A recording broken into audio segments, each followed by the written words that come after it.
What is going on, everyone? Welcome into the Brand Partial Show. So Michigan did it. Michigan wins the national championship for the first time since 1997.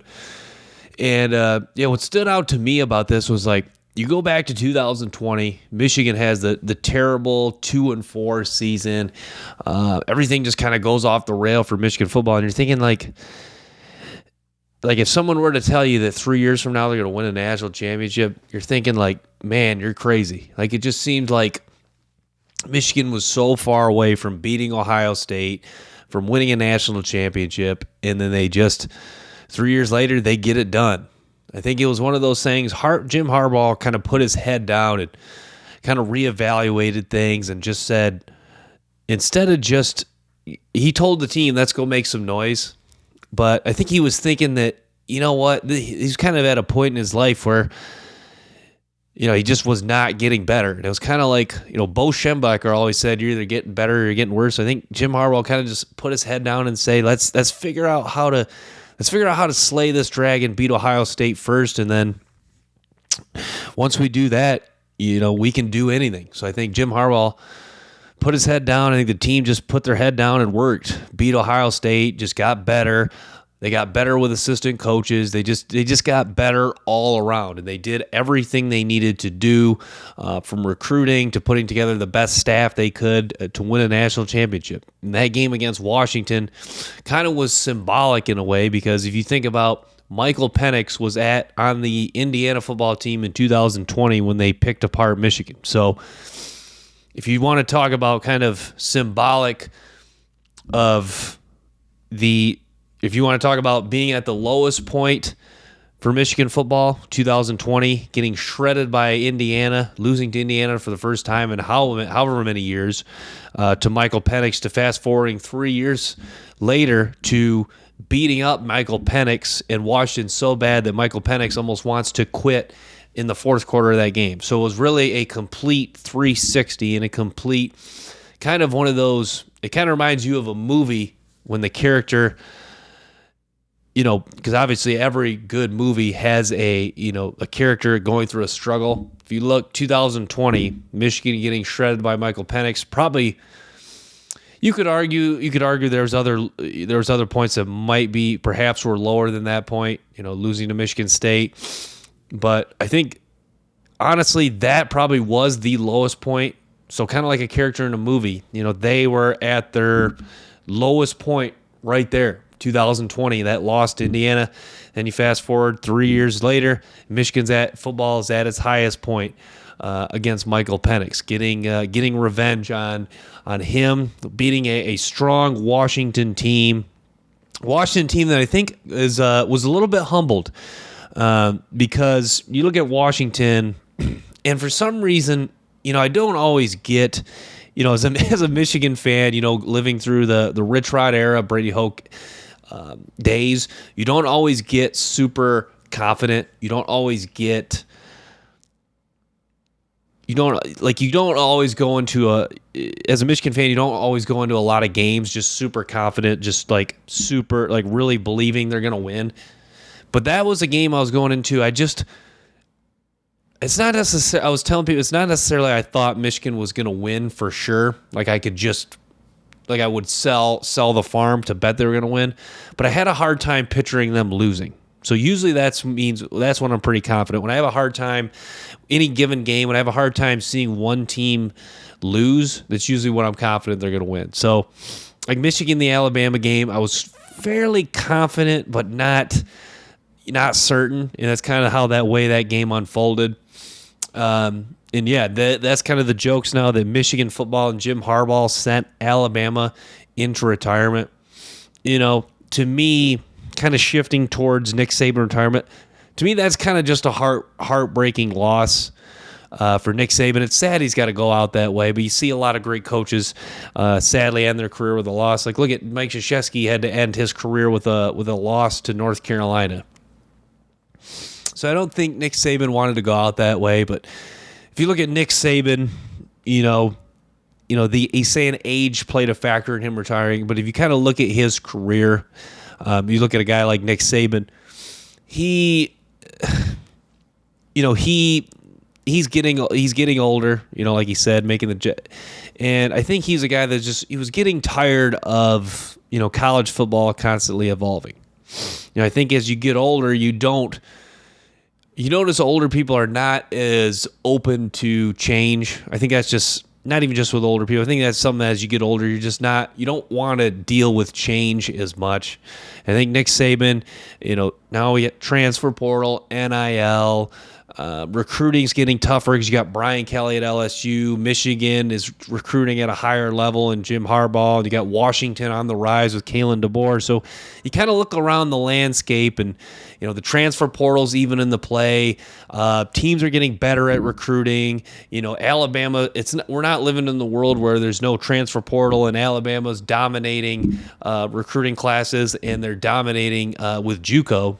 Because that was kind of the thing, Alabama, that was kind of their signature under Nick Saban. They were not only getting top 1-2 classes, but they were winning the JUCO battles. So, just with those two things they were doing, that was really making other teams have a difficult time to hang with Alabama. And my dad and I were talking about this the other night. Alabama doesn't really have the depth they once did a few years ago. Like if you look at this Alabama team, it is not to kind of sell Michigan short, because Michigan obviously has a huge win beating them. But this is not. But if you look at Alabama, they are more so. This was more so a top-heavy team, and what I mean by that is, they got a few guys that'll probably be first-rounders in Turner, McKinstry, Caleb Downs down the road. He's only a true freshman though, but you got a few, Latham, the tackle. So you got a few guys that'll probably be first, second rounders. But other than those guys, it's a lot of guys that, good, solid players, but are they going to be NFL difference makers? So I think Alabama, a mix of, more of a top-heavy roster, and just not as overall strong depth-wise. So I think Nick Saban, tired of change, tired of having to evolve, getting a little bit older. The long hours maybe starting to wear on him. So what a career for Nick Saban, one of the best to ever do it. And it's kind of sad because, it's the question I beg is what's college football without Nick Saban? You think college football, you think Nick Saban. Like if Jim Harbaugh leaves, imagine college football without Jim Harbaugh and Nick Saban. It's kind of a, I don't know if I want to say a sad thought, but it's kind of a thought that makes you wonder, like, what's going to make people tune in? Like, if you look at the New England Patriots for so many years, people's like, oh, I hate Tom Brady, I hate Belichick, I hate the Patriots, I'm tired of the Patriots. But people would tune in just to see them go down. It's like Alabama football. People would watch Alabama to see them go down. People wanted to see Alabama lose. People wanted to see Nick Saban lose. So now without Nick Saban, who's the villain, And if Jim Harbaugh, maybe it's Jim Harbaugh, but if Jim Harbaugh leaves, Nick Saban, who's the villain of college football? Who's the guy? Who's the team people want to beat? And because that's the thing. I think with Washington, like if you're a Washington fan, I think there's a lot of hope with Nick Saban and Jim Harbaugh leaving. Kalen DeBoer. Kalen DeBoer is really on the rise as one of the best college football coaches. You look at Washington, their assistants, they have strong assistants. Kalen DeBoer is a really good coach. Washington probably is that next team up. They are, like Washington is teetering on the brink of becoming an elite football team. So credit Kalen DeBoer. Through 2 seasons, he's just won a lot of football games. Michigan snapped Washington's 25-game win streak. Pretty incredible stuff. So, I'm super, super happy for Michigan. What a win! What a game! Like, I think that was Michigan. I think Michigan towards the end of the season, like even against Alabama, I don't think they were really playing their best football. But I think in that game, Michigan was just like, I think that was. Probably, I'd say the first half wasn't their best football, even though I didn't really watch the first half closely. But I think that second half was just kind of Michigan could sense blood in the water, and they just were. I think they just really turned it loose. They played loose. They played fast, and that's one thing. Michigan's team speed this year, in the last couple of years, I think Michigan has slowly I think they adjusted to doing things they needed to do to beat Ohio State, becoming so physical at the line of scrimmage. But then I think they've taken the next step of adjustments, meaning, okay, we've really become a dominant offensive line. Okay, we figured out how to recruit the defensive tackle position, get stout there with Mason Graham, Chris Jenkins, a position we weren't. And then we figured out how to mix strong D tackles with good edge rushers. Harrell, Josiah Stewart. McGregor has developed. So you've kind of they took that next step, and then I think they took a third step in saying, okay, how do we find guys who are fast? It's one thing to have physical, strong, tough players, but how can we create a defense that's a mix of big, strong, physical players and guys and let's mix in some guys that are super fast. They can just flat out go accelerate. Sanders still is one of those guys. Sanders still just makes plays.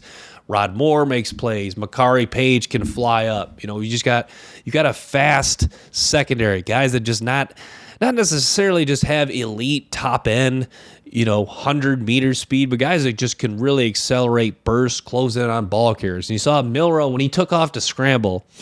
Like the announcers are saying, follower Herbstreit, you don't see him slide too much. Milroe was sliding in that game. He was coming. Like there was some plays where, 3rd and 8, 2nd and 10, where he went to scramble, and he couldn't get the first down because Michigan was flying up and getting to Jalen Milroe. So Michigan's team speed, incredible. Michigan, like Jim Harbaugh. I think Jim Harbaugh and Michigan are a testament to. I read there was a short.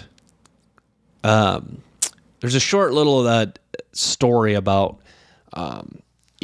How people improve, how people become quote unquote talented, or how people are given the label talented. And a lot of times people, whether they're improving at whatever, or they're getting better, like say you're getting better at, I don't know, playing the piano.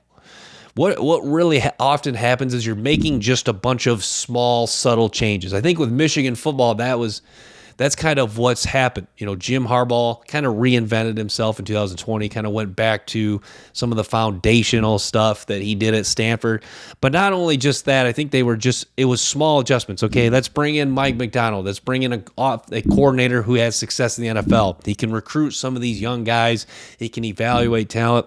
If you look at, there's not a lot of college football coaches that know how to recruit. You look at why teams are having a lot of guys in the NFL understand some of the traits to look for, not even guys coming from college to the NFL, but they understand some of the traits to look for from guys coming from high school to college. So you bring in guys like Mike McDonald, Jesse Minter. These are guys who not only know how to make adjustments, they understand defensive schemes, they understand how to make adjustments during the game, but they understand the critical factors and the traits to look for. So Jim Harbaugh, not only just put his head down himself, but they just reevaluated the whole program. He was just a constant.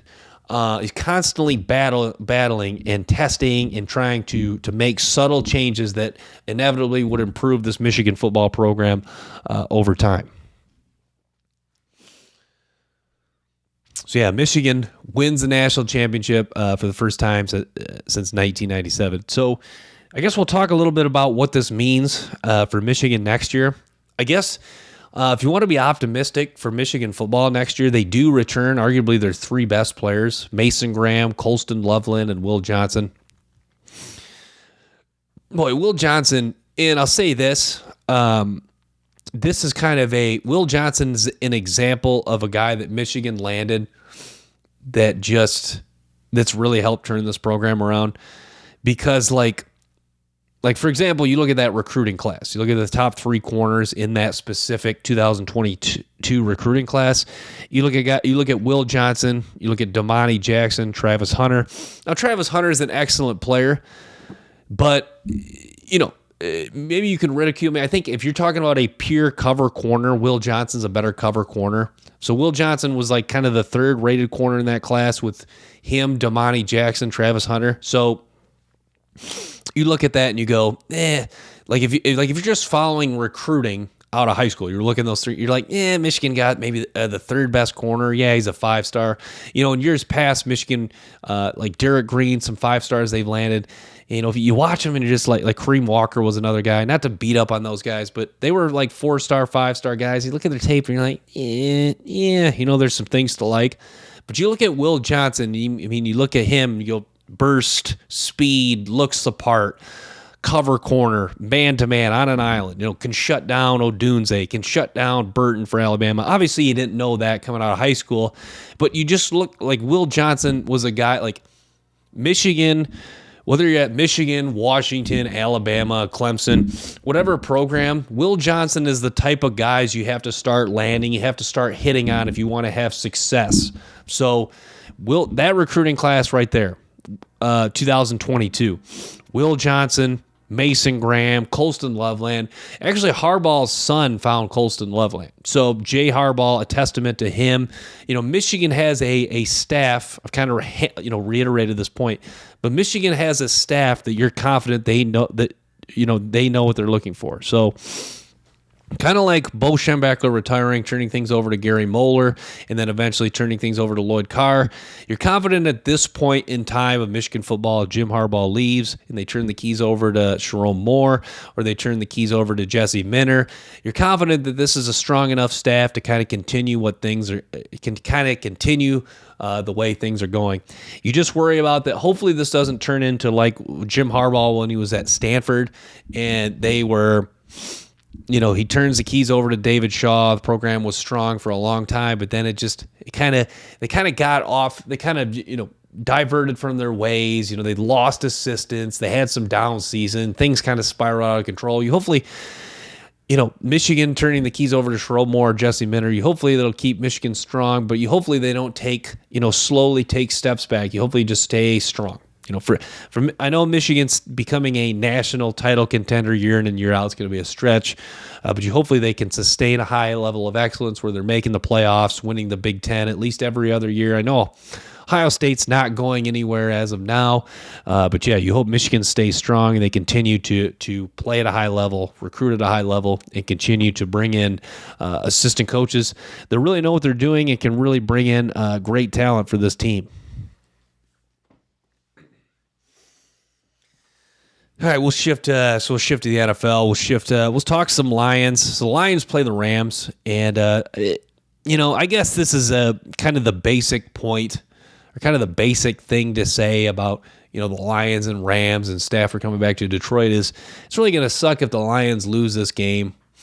Hopefully the Lions are not like playing too hard to beat Stafford. Hopefully that thought of, what if we lose to Stafford coming back in Detroit? I don't think that's like in the forefront of players' mind, but it's something that goes through players' mind. Like, is that, do they feel that pressure of, we lose this game? Is that the main talking point is, same old Lions losing to a quarterback that used to play there, a quarterback that couldn't win a playoff game. He comes into our house, beats us, same old Lions, SOL. Is that kind of like, you hopefully that doesn't really build in the minds of the Lions players. I think that it's interesting. I don't think that's something that Dan Campbell's going to address, but it's something that's on some of the players' mind. I know there's not a lot of guys hanging around that were still on the team when Stafford was here, but it's something, it's something to keep in mind, and it's something that could resonate into something. But yeah, I mean, as far as outcome in this game is, I expect the Lions to win. I think the Rams will be competitive. The Rams are a strong team. That running back from played at Notre Dame a couple years ago. I don't know why his name's escaping me, but he's developed into a nice player. The Rams have done what they've needed to do as far as, hit on late round guys. That's kind of been that's been the bottom line of the LA Rams going into drafts. It's like, okay, we've given up so much draft capital of first round picks. We got to hit on guys like 23, the running back from Notre Dame. I don't know why I can't remember his name. Puka Nacua, the receiver. Cooper Kupp. I know he's not the best example. He's been with a team, but a guy like Kobe Turner on the defensive tackle. That's kind of the LA Rams. Hitting on guys like that, and not like that's the problem with the Rams. Not having first round picks, you're not gonna be able to draft. Not every guy is going to be comparable to Aaron Donald, but I know you. So you can't draft an Aaron Donald, Khalil Mack, Von Miller, Bosa type of either Bosa brother type of impact player first round. But can we at least get guys that are good, solid players that can make an impact? Maybe not every game, but every other game they can give us a sack or a key tackle for loss. So the Rams have done a nice job of doing that. So going to be a formidable opponent for the Lions in the wild card tomorrow. This one should be fun. Stafford coming back to Detroit, the Jared Goff revenge thing. I think kind of a lot of that talk is kind of a little bit of a distant memory because we kind of already had that when these two teams met in 2000. Was it 2000? They did meet 2021. Was it 2 years ago? So yeah, that a lot of that was kind of out of the way a couple years ago when they met, but there's still a little bit of that buzz hanging around. Jared Goff's revenge. Matthew Stafford coming back to Detroit, maybe beating the Lions, spoiling their chance of getting a playoff win for the first time in a long time. So, there's a lot of talk about that. So, just a lot of buzz, a lot of excitement for this game. Storylines, and it's a first round playoff game. But yeah, credit to the Rams. There's talk of Sean McVay retiring, but the Rams, late round picks, winning games, Stafford playing at a high level at times. The Rams are just kind of one of those teams. I guess they do kind of get that label of one of those playoff teams that you really just don't want to play. You don't want to see. So, yeah, it's going to be a tough game. Should be a tough, hard-fought game. I think the Lions will win. I expect the Lions to win this game.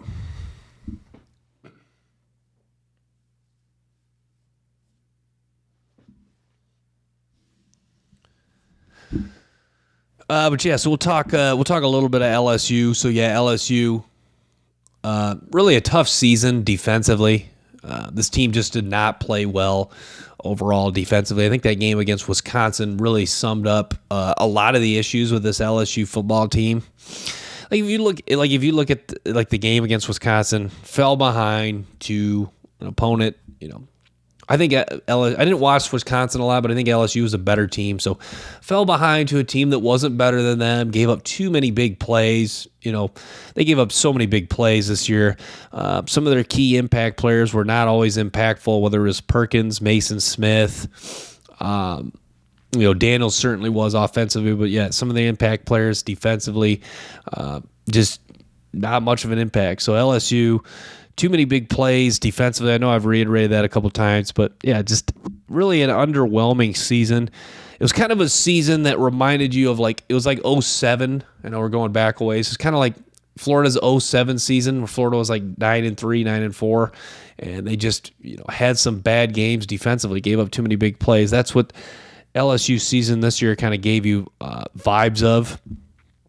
Just a season that was just not, not their strongest point. But yeah, Jaden Daniels, credit him. He had a really nice year.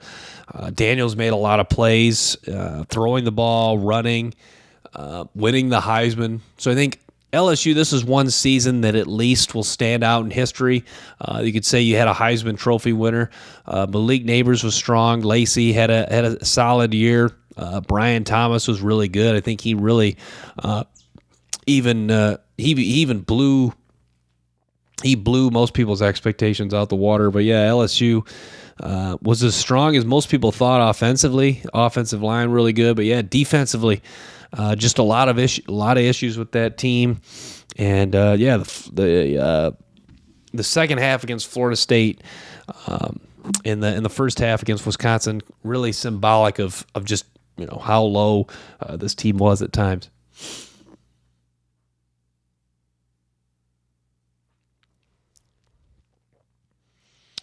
But yeah, I mean, we'll shift so Alabama without Nick Saban. It's going to be interesting. I think Alabama can still be a strong program. It'll be interesting to see who they get, whether it's Kalen DeBoer. Alabama may offer him quite a bit of money. Maybe it is Dabo, but can Dabo? I think if they hire Dabo, can Dabo kind of get that magic going of what he had at Clemson at one point? You got to think that you worry with Dabo, was that just kind of a magical carpet ride for 3-4 years, and now they're kind of back to just being solid, competitive, because if you remember, Dabo was kind of a 10-3, 9-4, 9-10 win type of guy for a long time before they broke through. Is it kind of, is this kind of like the law of averages? Is he kind of just going back to what he really was? So I think Dabo would be definitely a name to consider. But I think Alabama. You got to believe they're not going to promote Tommy Rees, Kevin Steele. Both those guys just, they've been, Rees has shown he's at least been a competent coordinator, and then Steele has shown that he's at least been decent too. But those are just, they're not really guys who I think a lot of people would have a lot of faith that they could win a lot of games at Alabama. So you got to believe that Steele and Rees would be off the table as far as for Alabama.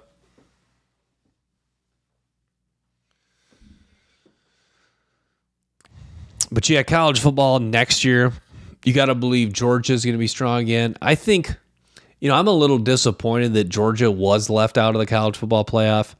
It's hard to, if you're honest, I kind of get tired because you hear this argument, of course, after Florida State blew out, or after Georgia blew out Florida State, excuse me. I kind of get tired of people, here comes the hindsight people, the people that were like, oh yeah, Georgia is a 4 best team, but they weren't pounding their fist on the table for them at the time. You just heard a lot of the crying for Florida State. So, but I don't look, and I'm not even hypocritical here. I said all along Georgia's a 4 best team, and it turns out, oftentimes I'm wrong, and I do take, I'm open to the criticism in the comments, but I think I was right on the money by saying Alabama, Georgia, Michigan, Washington really were the 4 best teams. And I don't even think that's really a debate anymore. I think those are the 4 best teams.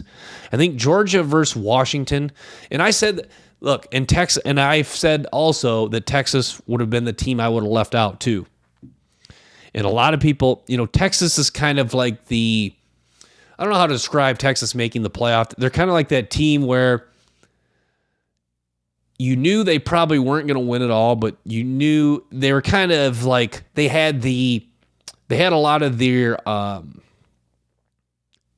stuff on paper to give them the strong argument. They're kind of like, I don't even know what a good analogy for it would be, but they were just kind of that team where you're like, yeah, Texas isn't probably the best team, but they're probably, since they beat Alabama, they're probably in the top 4. But I said all along I would have kicked out Texas. I would have Georgia, Washington in the first round. Obviously, probably Georgia wins that, and then Michigan, Alabama play. Michigan, Georgia in the national championship. I think that was, Michigan beat Alabama, so you can definitively say they earned this. But you talk about, I remember me and my buddy were talking about this. If Michigan beat Alabama and Georgia for a national title, you talk about you can really sit down and say confidently that is an earned national champion. Not that this one wasn't earned, because Michigan beat Alabama and they beat a strong Washington team. But this one, not only can you say it's earned, but you can really say without a doubt that Michigan was the best team this year in 2023. So, you can still make that claim. But Georgia's kind of that kid that's they're still that person kind of pounding their fists on the table, begging, whatever analogy, whatever term you want to use, they're still pounding for their chance to get in. But strong season for Michigan, strong season for Georgia too. So, alrighty, I'm going to wrap with that. Thanks for tuning in to the Brad Partial Show. Stay tuned for more episodes and clips from the show. Till next time, peace.